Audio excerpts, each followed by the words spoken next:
কার্তিক পুজো ঘিরে বাঁশবেড়িয়ায় প্রস্তুতি সভা।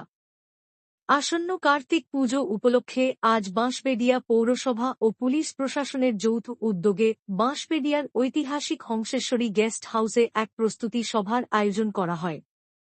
সভায় উপস্থিত ছিলেন পৌরপ্রধান আদিত্য নিযোগী, শিল্পী চ্যাটার্জি, পৌর ও পুলিশ প্রশাসনের আধিকারিকরা এবং শহরের বিভিন্ন পুজো কমিটির সদস্যরা। নিরাপত্তা, ট্রাফিক নিয়ন্ত্রণ, পরিষ্কার পরিচ্ছন্নতা ও আলো ব্যবস্থার ওপর জোর দেওয়া হয় এই বৈঠকে।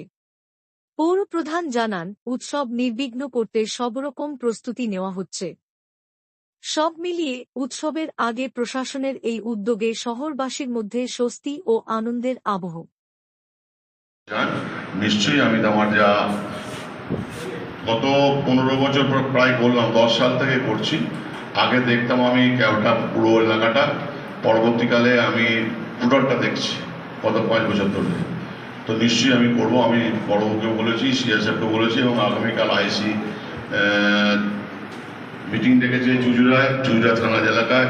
তাই যারা যারা যেতে চান প্রয়োজনে তারা যাবেন। যেমন একটা অর্নামেন্টস নিয়ে বললেন, আপনারা মনে হয় একটা চিঠি থানায় ড্রপ করে দিন, ওটা তারপরে কারোর কাছ থেকে চাঁদা আদায় করা যাবে না।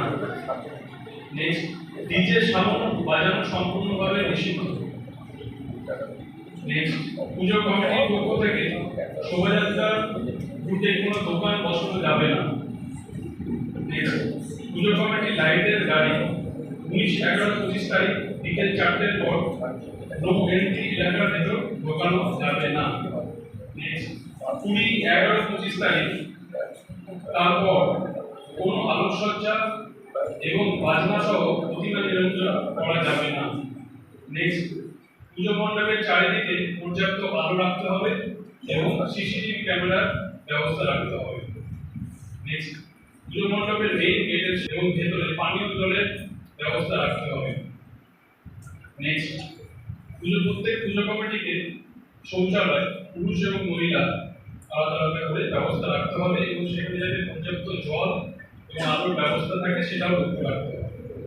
নেক্সট, প্রতিমা বিসর্জনের তারিখ, সময় এবং বিসর্জনের যে ঘাট সেটা উল্লেখ করতে হবে।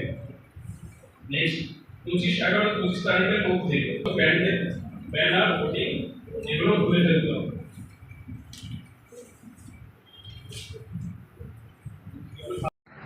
বিগত বছরে যা নিয়ম ছিল তাই আমরা আলোচনার মধ্যে রেখেছিলাম।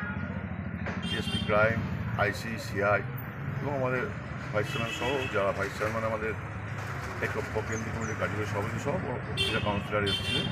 মোটামুটি যেটা সিদ্ধান্ত হলো যে বিগত বছর যে সুষ্ঠুভাবে পরিচালনা করা হয়েছে সেভাবেই করা হবে।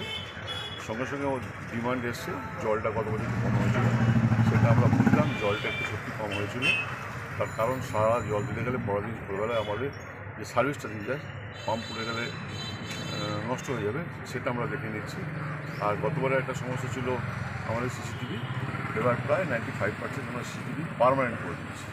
এই মোটামুটি অবস্থা।